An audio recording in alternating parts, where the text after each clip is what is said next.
Crystal Brook farmer Malcolm Sargent was an early adopter of precision agriculture techniques more than a decade ago, and he is now embracing change again to further improve his soil health. The well-known farmer has shifted to a disc seeder and controlled traffic setup to further reduce soil disturbance and compaction in the belief that healthier soils will further increase his crop yields. The Grains Research and Development Corporation has been promoting the adoption of precision agriculture techniques by farmers to help improve both profitability and sustainability. We changed to a disc seeder because we were concerned about the stubble loads in our paddocks last year, and we thought that a disc seeder would be the best way of getting through those stubble paddocks. The other alternative, or the other benefit we saw was better soil structure, and we just saw that the disc seeder would enable us to retain our soil structure, retain soil moisture, and get better crop emergence if we could inter-row sow.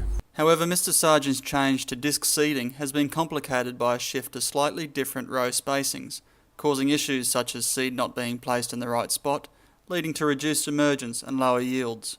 We're hoping this year that as we change to inter-row sowing that we'll have all the advantages of placing the seed in a pure soil seed bed and not having the stubble interfering with crop emergence and the shading benefits of having the stubble there. Mr. Sargent was also an early adopter of yield mapping and variable rate fertiliser applications.